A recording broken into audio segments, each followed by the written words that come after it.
know those folks out there. And I spent my first 2.5 years there teaching high school science and doing all kinds of fun things. And then after, when I was done teaching in the afternoons, was when I would teach in the evenings. I would teach scuba diving, and I'd always pull a couple of kids into my class because, believe it or not, on Guam, the kids were encouraged, this will sound strange, but they were encouraged not to learn how to swim. Oh, why? And that sounds counterintuitive at first, doesn't it? But the logic behind it was if the kids didn't know how to swim, they wouldn't drown in the ocean. Oh my God. Okay? There's a little bit of, I mean, I kind of get that in a way, but that was kind of the logic behind it. Many of the kids didn't know how to swim, but a few of them did, and a few of them were interested in learning how to scuba dive. And I had an arrangement with the store that I worked out of that I would always pull a couple of kids, and so the next thing you know, I've got a scuba diving club on campus, the first round, and we did all kinds of fun things. And those kids were amazing swimmers. But anyway, that is how I ended up here. Now, it's been a while since, that was actually a long time ago, but in any case. All right, just once again, when I'm not here, this is the organization. I've had a few people ask me about it. This is Get Inspired. And we do restoration work in Southern California. We get kids involved in restoration work. We've had about 15,000 kids, if you haven't been to one of my shows, that we've involved with that and with field studies. We've done kelp forest, abalone. We've been involved in sea urchin removal around. And right now we're kind of at the tail end of our abalone restoration. We're working on pismal clams right now. All right, let's jump into this. Oh, wait, wow, okay. Here's Guam. And where are we? We're somewhere between there and there.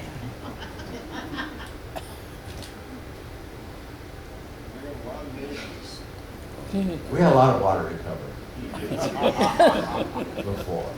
And we're going to have one of the longest sea day numbers. I bet the longest sea day number that any of you have done. Has anyone done more than 11 sea days? That's a long. 159.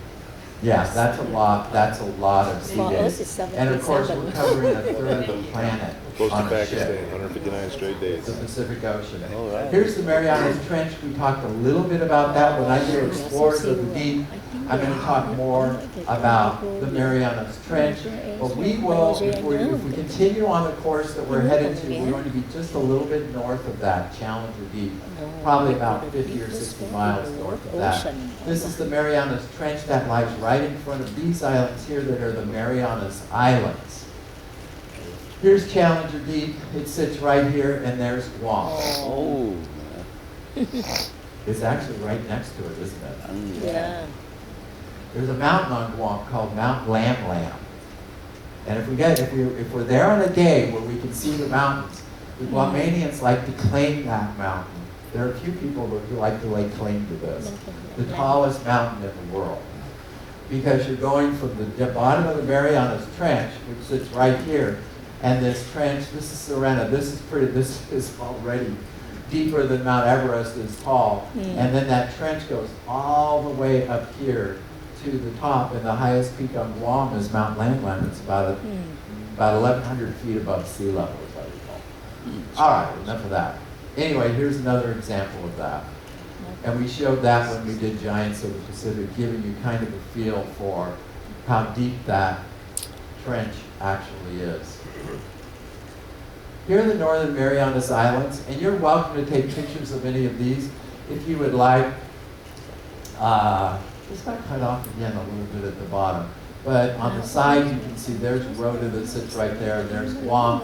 And then you have this whole chain of Marianas Islands that are right next to that trench. 14 islands, over 400 miles. And this little group here, you've got Rota, and then if you look, you see Saipan and Tinian that are there. And of course, all of these islands were involved in World War II. Does anybody know what Tinian was infamous for? Do I have any World War II buffs here? Yeah. where the Enola Gay launched on this little island right here, Tinian. And the Enola Gay was the airship that carried the first atomic bomb. And when you go to Tinian, you can go to that airstrip and see where they dug the trench, because when the bomber was over, when they loaded that bomb on, it was so big that they had to dig a trench, and they had to take stairs down and to bring that bomb down there and then put it in. They couldn't do it just from where the plane was landed. Anyway, that's Tinian, and that's Saipan. Marianas Trench, it's a subduction zone here. On this side, we've got the Philippine plate, and then we've got the Pacific plate on the older. And this is where this crust is diving in. And as you know, the crust on our planet, you might remember this from school, is divided into plates. And these plates are constantly moving. And everything on our planet gets recycled one way or another. And our crust is getting recycled as well. And at this particular trench, this is where this old ocean crust is being subducted and pushed underneath that Philippine plate. Here, and that's what creates that trench that we see right there. And of course, there are volcanoes all along there. Anatahan Island, most active in the North Marianas. All of those islands, because that's a subduction zone, and it's just like on the other side where we've got the Pacific Northwest, we have all those volcanoes that are lined up there. And all those volcanoes that are lined up there, and those are other subduction zones. So this Pacific plate is this massive plate, and it's moving in a northwest direction. And as it does, there are certain places where it's sliding next to each other. Has anyone heard of the San Andreas Fault? Just to kind of give you an overall picture of this. So that's part of the Pacific plate that's up against the North American plate. And in that area, it's moving. They're moving laterally. The Pacific plate is moving in a northern direction relative to the Pacific plate, the North American plate. So they're sliding up against each other. And the point being, there's some places where the plates are diving underneath each other, some places where they're just sliding up. And where the Marianas are, these are all volcanic islands that sit along this. Where that's a subduction zone, just like in the Pacific Northwest. And where you have subduction zones, that's where you're going to see a whole bunch of earthquakes. And you're also going to see volcanoes. The most dangerous volcano in the world is Mount Rainier. And the reason for that is because it's an active volcano, and also because it's right next to a populated city. This is what the island of Guam looks like. This is Cocos Island that sits down here. It's basically 20 miles by 9 miles. And that's the entire island right there. Can you imagine living on that for 6 years? That's it. It's just like a little thumbprint there. Have you ever heard something called island fever? We had island fever on this island for sure. Mostly, let me see if I can show you Accra Harbor. That's Accra Harbor. I remember all this. That's Accra Harbor sitting there. That's Cocos Lagoon. Believe it or not, there's a Spanish galleon with millions of dollars. Every now and then, gold doubloons will wash up on this beach right here, but somewhere along here, they know where it is, there's a Spanish galleon that's sunk there. There's probably more than one. So this is the southern end, this is the northern end. That's Accra Harbor where our ship would dock, if we do dock. And then the place where you were going to go was going to be this little area right here in the middle. And this is the main, this is where the capital of Guam is. And Guam is a territory. All of those other islands north of there, Tinian, Saipan, all those other islands are part of what we call a commonwealth. So they're the Commonwealth of the Marianas. Guam decided not to be a part of that, kind of like Singapore decided not to be a part of Malaysia, and it became a U.S. territory. And if you're hiking, that's kind of what it looks like. It's all jungle. And it's not easy to hike around there. North stands out. It has plateaus of this limestone. This little point right there, let me just get my bearings here. This point here, this is Two Lovers Point. And then this goes around. I was going to tell people if we were going to go here, maybe you remember the next time our little place where we were going to get shuttled to is going to be right there. See, I don't like telling people about what you could have done. It's like, what's the point? What's the point? All right, well, anyway, that's what you signed up for. So this little area here is the beach, and you can walk all along this beach at low tide. It would have been a great walk. That's what I was going to do. Walk all the way out here to Two Lovers Point, and once again, if it's really low tide, you can go out here, and there's great snorkeling out there too. Which is pretty cool. Anyway, shuttles, I guess we can let this go. We don't need to know about that. The Tumon Shopping Center, just another kind of map here. This is called, that's pronounced the Ganya, or Ganya. There's a little guttural stop there. And then we were going to be right there in. Also, just to note, Guam is strategically, and it has been and continues to be, and probably even more so now, is a very strategic, militarily, it's a very strategic spot for the United States. This whole area up here is where Anderson Air Force Base is. The middle here where the International Airport, that where it used to be where the Naval Air Station was, and that was still active while I lived there, but then that land got turned back to the locals, so that land ended up back. And then this area up here where Apple Harbor is, that we call that Big Navy. And that's where the naval base is. Somebody was going to visit one of their sons here that was stationed here. Are they in the audience? Nope. Okay. Once in Tumon, okay, we can skip that. That just shows you, this is where all the hotels are. And the Japanese love to come to Guam because it's such a short trip for them. It's just a few hours for them. It's kind of like us going to Hawaii. And they like to come here because they get a taste of America here, right? It's easy. And you know what their favorite thing to do is when they come to Guam? Shooting. They get to shoot guns. Because in Japan, there's no place you can go to shoot guns. And there are shooting galleries that are around there. There are these gun ranges, and they can come and they can shoot these different guns. And that's a big deal for them. Getting around Guam, we guess we don't need that.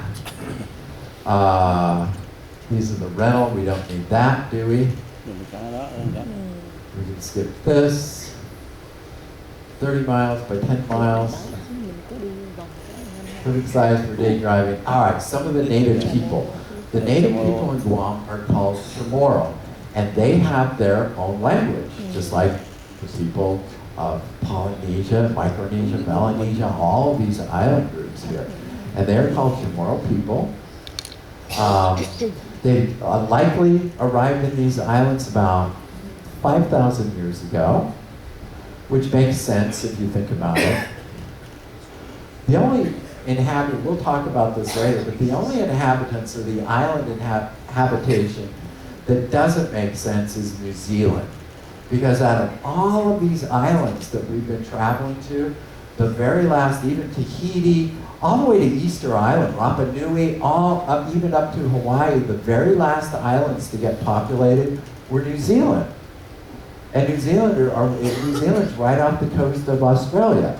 So it's kind of strange, but Guam maybe about 5,000 years ago. And you would see these. These are called laddie stones. And they would build their homes up on these laddie stones. They built the traditional homes early as 1,200 years ago. And there are parks that you can go to right in downtown Aganu. You can see these. 5 to 6, some of these were even up to 8 to 10 laddie stones, and they would build their homes up on those. There's Laddie Stone Park, that's in downtown Agana. Visit ancient laddie stones at the public park. So once again, the place where we were headed to. Sorry, this mic isn't quite. Volume is not quite enough. Can you hear me? Okay. Yeah. Okay, good.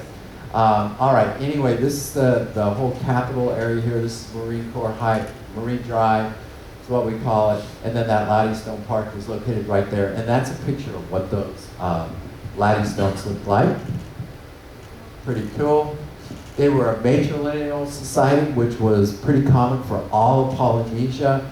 Here you can see what their villages look like, and then you can also see some of the pictures, renderings, artists from the 1700s when they arrived here, some of the early Spanish colonies. Now, this was one of the caves that had some of the art called Gatto's Cave, Okay. and this was down here, a little ways on the other side, a little town called Inarajan. And Chamorro cave art dated all the way back to 800 BC, so there's some of that that can be seen.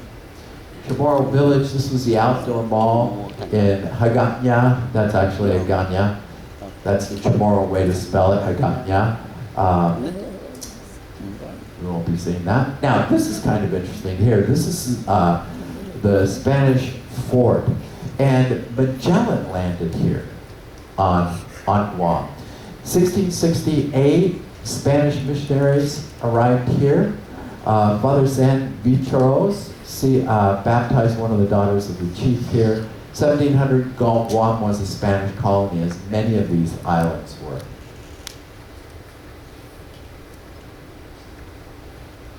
That fort is neat. 200 years, Spanish retained control of the Marianas Islands. Then we had this take place. 1898, you might be wondering how we ended up with Guam. Spanish-American War was when we took Guam.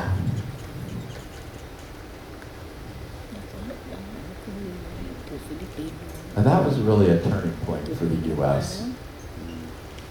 And that was kind of this whole manifest destiny, and when we realized that it was also during this period of time, during the Spanish-American War, and we'll tie this in when we talk about Hawaii, but this was one of the reasons why the U.S. Congress annexed Hawaii as well. It was when we began to realize that America was going to be expanding much, much further than we had originally thought.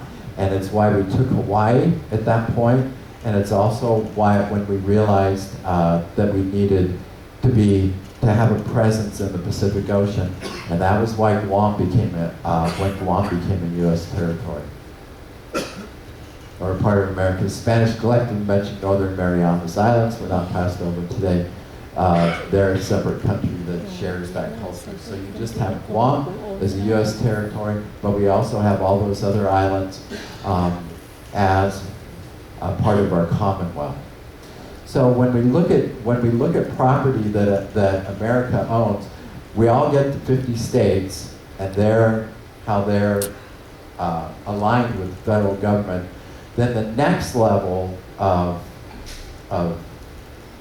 I don't want to say territory, but the next level of association with the federal government. So the states are associated with the federal government. Then the next level are territories, and we've got two territories. We've got Puerto Rico, and then we've got Guam as a territory. Then after that, the next level, and each one of these associations become looser and looser.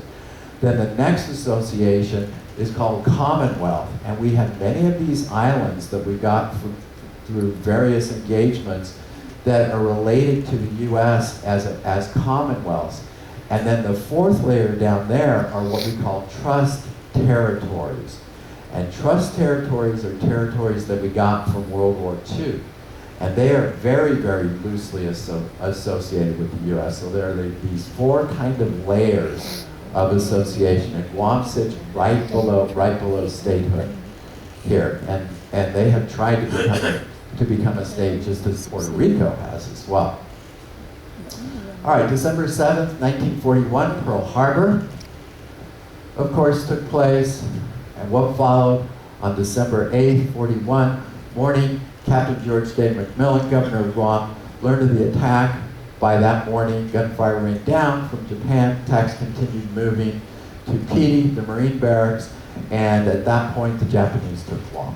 And Guam was occupied during World War II, and it was occupied very early on. Did anybody want to get a picture of that? You good? Okay. So the Battle of Guam, 1944, U.S. Marines, Army units stormed Guam. Fight lasted for about 2 weeks, and there are many places you can go on Guam and see the remnants of this. You can see tanks if you're a scuba diver or a snorkeler. You can, and if you're a World War II buff interested in that, you can see tanks that are still out on the reef. Guam has a fringing reef that goes around it, and they had to come through that reef area. It was a pretty brutal battle. I can't remember how much I put. Well, anyway, they came in. There were several different waves. There was a bombardment that took place just to get Guam, because the Japanese were so entrenched. And it wasn't just on Guam, but it was Tinian and Saipan as well, the 3 islands. And they just had constant gun battles. Does anybody know anyone who fought in that? I do. I know 2 people who fought in that battle, and they were off, and there was just constant bombardment. And then the Marines came in like right around Apple Harbor and Agate, that very southern part, and they had to walk every single square foot of that island all the way up to the very north where Anderson Air Force Base is. And they had to take them from where they were where the Japanese were entrenched. And there was one individual who is famous here. This is the last Japanese soldier to surrender, and he surrendered in 1972. Isn't that crazy? That was Yoko. And he lived in this little cave that he had created. And the Chamorros would give him food. And he stayed in there, and he was finally convinced that the war had ended, that Japan had lost, and he was the last Japanese soldier to surrender in 1972. Now, another little cool area around there is Talafofo Falls. That's located right next to Yoki's Cave. It's right there. And that would have been a drive that we could have gone to. A little observation. There's the War in the Pacific, the historical park. That's located right close to where our ship is going to dock. And that tells a little bit about the War of the Pacific here in Guam. A couple of beaches here, Agate Beach, Asok Beach. Those were the 2 landing beaches. And there are some monuments that are there that you can look at. Those are also great little snorkeling places, as well, on either side of Apra Harbor. Then there are still some old gun placement units here. This is down near Big Navy as well. These are the PD gun units that you can hike up to. See those original gun placements. There are some pillboxes that you can see, and this is right next to the beach area where we were going to be. And if you were going to do that little beach walk I talked about, you would have walked right by those as well. And this is Aganya Heights, capital of Guam. Once again, gives you a nice little view of this area here. And Tumon Bay, this is Agate. This is the main drive here. That's the hospital right over there.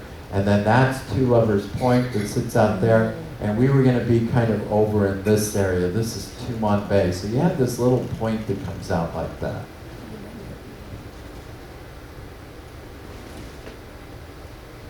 Then there's a heritage walk. Is anyone planning on coming back to Guam? You are? Some of you maybe? Okay. There's a little heritage walk downtown. Once again, this is Aganya and the Chamorro Village. And you can start going by the government house, it's the Laddystone Park, and you can get some of the history of the Chamorro. I can tell you how to say hello in Chamorro. It's half a day. Half a day. Yeah, like half a day. And half a day means hello in Chamorro. You want to know how to say you want to fight? It's Malaga Mumu. I had to learn that for high school when I was teaching high school there. 17 sites, and anyway, that's a little historical walk that you can do. Another map here just shows you kind of where everything is if you were to have rented a car. PD's located here. There's Apra Harbor where a ship was going to be. Aganya Bay, there's the capital. Tumon Bay sits right up there. And this is the very northern part of the island. And then you can see where the cave and Agate and Asong beaches were. for that. Just kind of an orientation there. That's what the Guam territorial flag looks like as well. And of course, the people who live in Guam are U.S. citizens. Now, because they live in a territory, they can still vote in this next coming up election. And they will vote, I'm sure. And then they also have a representative in Congress as well. But that individual is a non-voting individual.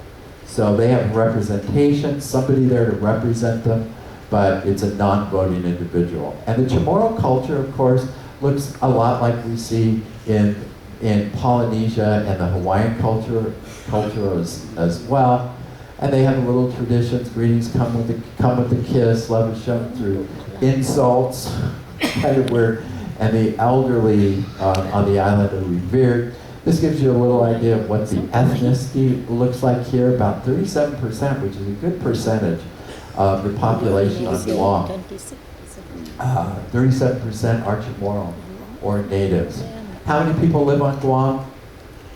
About 140,000 people on a little island, basically 20 to 30 miles long and 10 miles wide, is how I describe it. And there's your greeting. That's what half a day looks like. And usually they'll say, half a day, dude. Half a day, dude.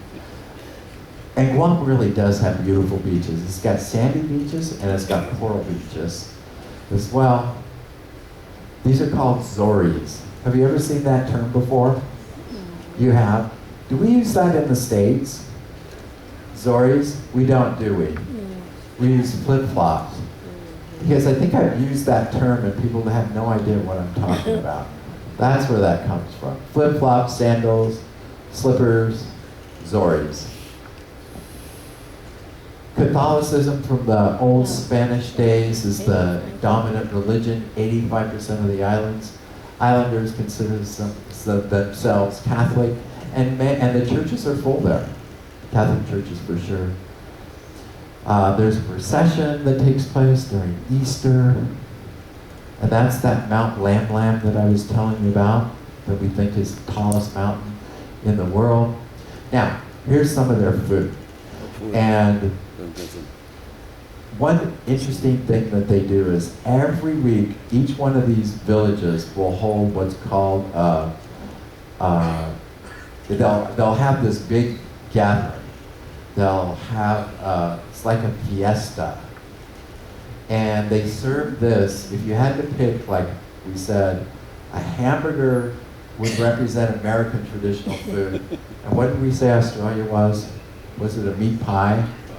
Yeah, it was a meat pie for Australia. We had to pick like one food. And if you had to pick one food for Guam, this would be it. It's Teleguan.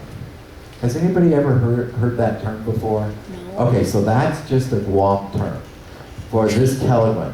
And it's made with this marinated fish. It could be chicken, it could be some kind of meat, but it's marinated in lemon and spices and so forth. A lot of times soy sauce will be in it as well. It could be shrimp, beef, chicken, tuna, any kind of fish, and that's called Teleguan. And they throw these red peppers in it. It's really pretty spicy, and it kind of cooks itself. It's like it's Guam ceviche. Pickled foods, they pickle mangoes, papayas, just about any vegetable. And then, of course, they have Spam. And when we do the Hawaii talk, we're going to talk about all the different kinds of Spam. There are over 10 different kinds of Spam that are out there. And I encourage you to give it a try. But Spam, and they also do something called Spam Teleguan. So what they did with that Teleguan that you saw with the chicken, tuna, shrimp, beef, whatever they're doing, they also do it with the Spam. And anytime you go to one of these gatherings, you will see Spam Teleguan and you'll see all those other Teleguans as well. Now going back to those pickled foods, I don't know why this is, but there is something called, here in this part of the world, we call hurricanes typhoons. But they're basically the same thing. that we see stateside. And we call those typhoons. And for some strange reason, Guam is in the path of every single typhoon that develops in the Pacific Ocean. And you can watch those typhoons develop from 6,000 or 7,000 miles away on the other side of the Pacific Ocean. And you're going, there's no way that typhoon is going to hit this tiny little speck of land in the middle of the Pacific. But it does. And I don't know why it is, but it's in this typhoon belt. And every single year, Guam gets hit with typhoons. And one of the years, so every year I lived there, we got hit with a typhoon. And one year we got hit with a big one. And I realized that when these typhoons would blow through, that they would, and this was Pamela, and Pamela had sustained winds of over 200 miles an hour. And it came in and the eye wall was 5 miles in diameter. And Guam's only, 20 to 30 miles long, so that meant it just cut a swath. We went through that, after that happened, went around, driving around, and we would go without water. For water versus electricity, the one thing you've gotta have, you can live without electricity, that's no problem, but you can't live without water. And so we had to, that whole island, and just so you know, that whole island is built, I mean, everybody knows that they're going to get hit every year with a typhoon. And so for 6 weeks, we had to get our water from water trucks that would come. And when a typhoon comes in or a hurricane, the first thing you do is you fill up every single thing you've got with water. Because you know it might take 2 or 3 days before those water trucks are able to get to your place. And so then those water trucks come and you grab your water, and every day you've got your water. And the electricity comes back whenever it can. That took 2 months before electricity came back. So we had that, and then and we had to deal with water because you've got to flush your toilet. You've got all kinds of things that you need to do with that water. But because these typhoons come through every year, if you're a farmer, it makes it really hard. It's hard to get motivated about planting crops and things, right? Like planting papaya trees and things like that. So because of that, there's not a whole lot of agriculture on Guam, because they know that even if they plant these huge orchards and things like that, the next year they're going to be blown away. And when those typhoons come through, if it's not made out of concrete, it's not made out of steel, then that is going to be gone. And because of that, most of Guam is made of concrete and steel. And even if it's made out of steel, it's no guarantee that it's going to last through those winds, because most of the power lines on those giant, if you remember back home, those giant steel power poles that are in concrete, they're embedded and screwed in, those don't even hold up during some of these typhoons if the winds are going in the right direction, because the power lines will come under stress. And I have pictures of those giant power lines made out of steel that are just bent over. And that's how strong. But not very many of them. Most of them are able to withstand that. But if you've got an orchard, so most of the food that comes into Guam has to be shipped in just because of the island. Then you got those peppers that are there. We won't be able at sunrise to see that. Oh, but this was interesting. Being on the other side of the international date line, Guam has this byline. And we say Guam is where America's day begins. Because Guam is the first piece of American land or possession where we see sunrise. And that's our byline for Guam. We say this is where America's day begins. Guam uses U.S. currency, of course, because it's a U.S. territory. You're on U.S. territory, so you tip as well. And then this was just a little stuff. Okay, now we need to talk about this guy. Guam per square foot, Guam has more snakes than any other place in the world. Has anyone heard this? No. Oh, you haven't. Now, the snake is not venomous, technically. It's a Philippine rat snake, Oh, and right. sometimes called a brown tree snake. And there are a lot of snakes on this island, for sure. Now that doesn't mean you would ever see one, but it has more snakes per square foot than any other place. And this tree snake, or this Philippine rat snake, it's not like a cobra or rattlesnake that's got those big fangs. It's what we call rear-fanged venom. And that means that the venom comes from the very rear fangs, and it's not something, if you were to get bit with it, you're not going to die from being bit by one of these snakes. But they're rear-fanged venom. But they are all over this island. And how they got here, this is a perfect example. They stowed away on some vessel coming from Asia. And it could have been an airplane. It seems like the populations went up during during the Vietnam War, when we had a lot of military traffic here on the island. They could have stowed away in the wheel wells of planes. They could have been in containers.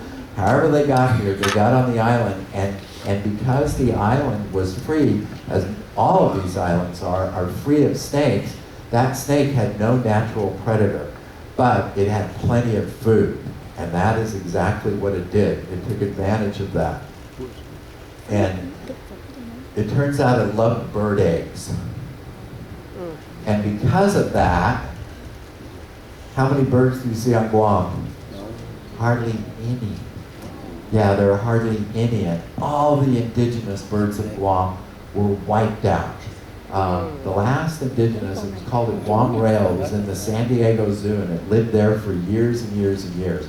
And that died about 10 years ago, and that was the very last. So now the Guam rail is extinct. All the indigenous birds of Guam are extinct. There are some seabirds that land on those islands up in the north, that very north little area that we saw. That's Rutidian Point, where the Air Force Base is. There's some rocky outcrops there, and that's kind of where all these birds are left.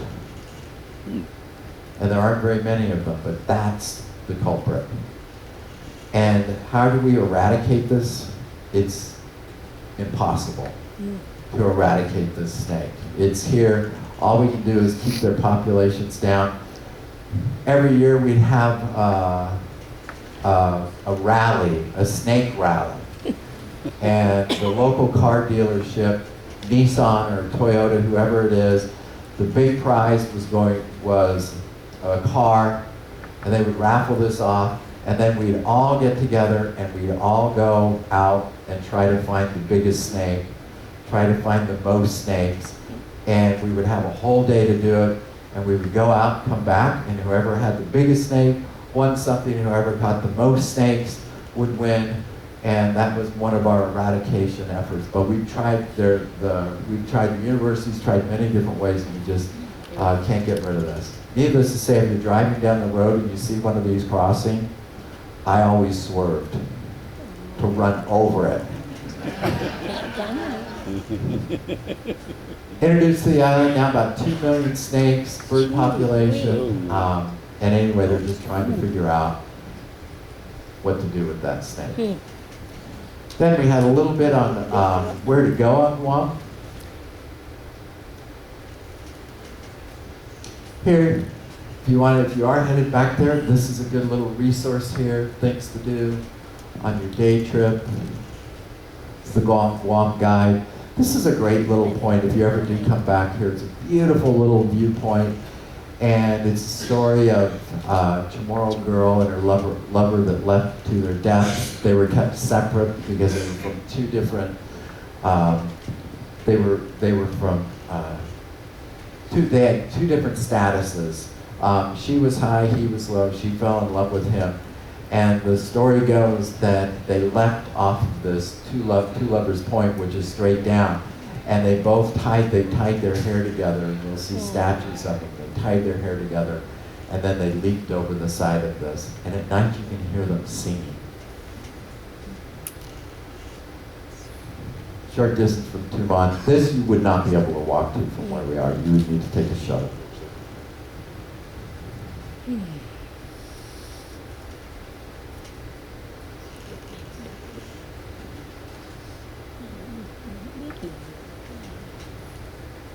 And that was Mount Lam Lam. We wouldn't have had enough time to go to the top of that. But this is where I was telling you it's the tallest peak. There, Tarzan Falls. Guam has beautiful falls on it. And just so you know, most of this, the jungle on Guam is a limestone jungle. When you go for a hike, especially in the middle part of it and also the north part, all of that is limestone, and you're walking on coral, literally. It's all been uplifted because of this trench movement that is pushing up that plate.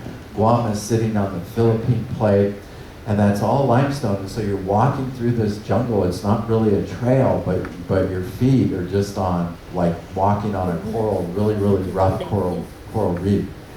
And has anybody been to Hawaii before? Have you heard the stories of the Minihana? The Minihuna, rather, the Minihuna? These are the little people on Guam. Yes, these are the little people, and there are stories about them, how they will come out at night, and you can see them as warriors and as guards and things like this. Well, each of these island groups have their own stories, and in Guam they're called tatamonas. And tatamonas are these legendary people that live in the jungle.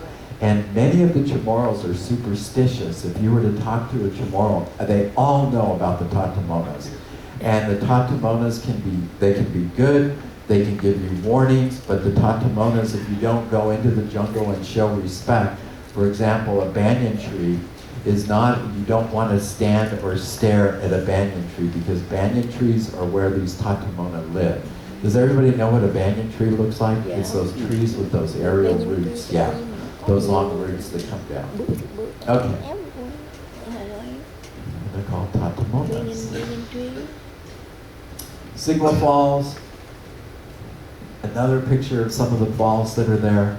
This is from, and that Y-O-N-A is called Jongya. Tangisan Beach. This is another beach little area. The beaches on Guam really are beautiful, and most of these are accessible. Has anybody been to Tahiti, done that cruise, Tahiti, Polynesia? No, yeah. I was really surprised when I went there how all of the beaches on those islands are all private beaches. And you have no public access, so you're on one of these beautiful islands. There are all these beaches. They're all privately owned. But on Guam, that's not the case. These beaches there are some privately owned beaches, but for the most part, they're all public. And these beaches, you have access to them. They're really beautiful. They're kind of tucked away between these limestone cliffs. And these are some of the rock formations that are out there. Rutidian Beach, this is a difficult one to get to. This is all the way up to the north, but it's just beautiful. Look at that water.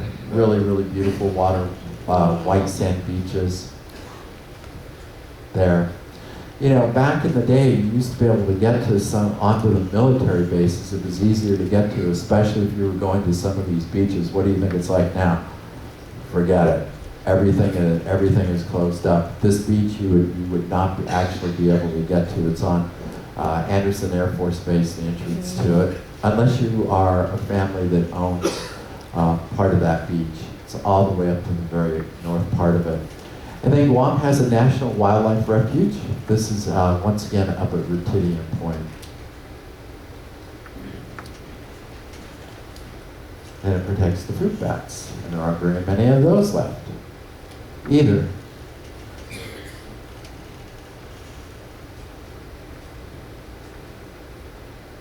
And people eat fruit bat, by the way. Anywhere along the coast is beautiful. So those are some of the nicer spots for sure.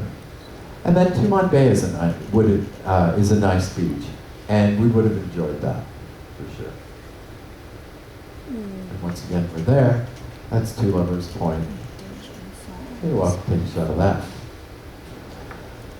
And then, of course, there's scuba diving there as well. And if you're ever back in Guam and you are a diver, Guam has some of the best scuba diving I've ever seen, and the water is just absolutely crystal clear. You don't have to be a scuba diver to enjoy it either. has just great snorkeling around the island as well. 300 species of corals, over almost 1,000 species of fish that are out there, and the reefs look really, really healthy, especially on the backside of the island, on the on the east side of the island. Just outside of the Coral Triangle in the Indo-Pacific, but it still is surrounded by a fringing reef. Here as well. That's the Coral Triangle, but it's still below the 22.5 degrees. So coral does grow there. A little bit more about it. Two different types of reef. You've got a barrier reef. So you have this little area here, which is really, to me, technically more of a fringing reef, because this area here in the middle has sunk down. This is Cocos Island that sits down here. All of this used to be attached, but because we have that little lagoon, we can call that a barrier. This little area up here, a barrier reef, but it's actually just an extension of the fringing reef that surrounds all of Guam. Here, another view. This is Accra Harbor. Here as well. And this is a good view. So on this view, if you're interested, this is the glass breakwater.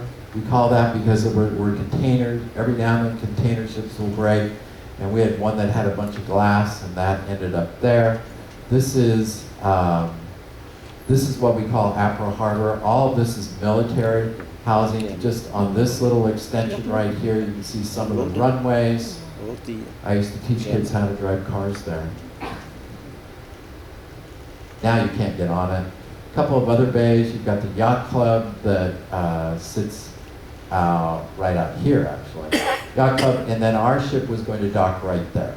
And then we were going to, all of this is military though, so we would have to come out here, and then this is Marine Highway going out that way.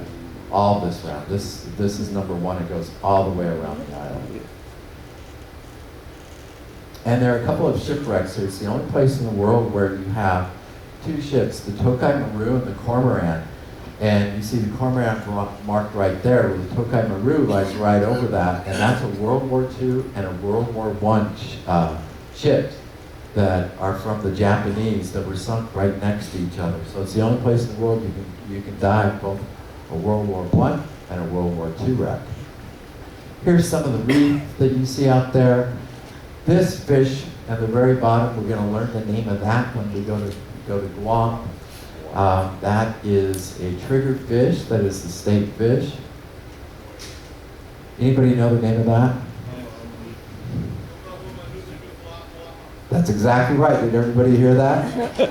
Good job up there. All right, we're all going to try it because we're going to learn that next week on our way to Hawaii. Humu humu, nuku nuku, apu, a. Humu humu, nuku nuku, apu a. Try it again. Humu humu, nuku nuku, apu a. Yeah, that's the state fish of Hawaii. It's found up here. Black-tip reef sharks, we've got clownfish, tuna, wahoo, mahi, everything's up here. And then some of the corals that you see, these are soft corals. We have soft corals here. Those are at the very bottom. We've got some hard corals as well. All kinds of corals. Beautiful butterfly fish, damsels, and so many fish that are just only found here, just like in Hawaii, they're only found here in Guam. Aga, here, cleaner wrasse. When I was teaching this in marine biology, I was teaching all these local kids who were fishers. So even though they don't know how to swim in the water, they'll still fish, and they would do all kinds of different fishing. And I was teaching them the names of all these fish in that class, and they weren't listening to me. And then what I realized, they were throwing back at me the Chamorro names for the fish. So I thought, okay, I'm going to beat them with this. And so I learned all the Chamorro names of the fish that they were throwing at me. And so once I learned that, then they were challenged to learn the other name. I said, okay, if I can learn that, then you can learn this. And that's how I beat them at the punch, beat them to the punch. Bannerfish, all kinds of butterflies, angels, different bannerfish, beautiful fish, huh? Yeah. Thank you. Delicious lips. Delicious lips. Surgeonfish, these fish are kind of cool because you can't really see it here, but you can see it better here on this fish, this orange spine unicorn. Blue unicorn. Okay. What they have there is a little blade, and the reason they call them surgeonfish is because they've got that little blade on, and it is sharp. I've been cut by these. It's like a razor, and they'll whip that fin around, and they'll give you a slice, and it's a defensive mechanism that they use.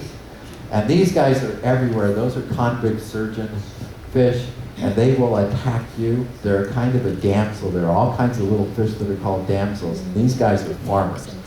And what they do is they'll grab a piece of the reef, and then they're going to grab algae, and they're going to plant that algae just like a farmer, and they're going to grow that algae, and that's what they eat. And if you get into their algae, into their crop, they're going to chase you out, and they're going to just attack you. They're only about that big. They're not very big, so you don't have to worry about them. That's that little switchblade that's in there. More triggerfish. That's the lagoon trigger. That's the huma huma nuku nuku apo a'a. Just one of the most colorful fish you've ever seen. Those are all triggerfish. And then you got these cool little guys. We're going to talk more about these later, but these are parrotfish, and these are amazing. At nighttime they sleep, and they create a bubble. They put a tent around them. Just it's a mucus that they excrete. And that's where they'll sleep. They'll hide in the reef, and they'll put that bubble all over them. They'll sleep, and then they'll come out. And then what these guys like to eat is the algae that's growing on the coral. And they're going to grab that algae, and when they do, they're also going to grab some of the coral as well. So they're constantly munching on that. During a lifetime, one parrotfish can produce, because they have to get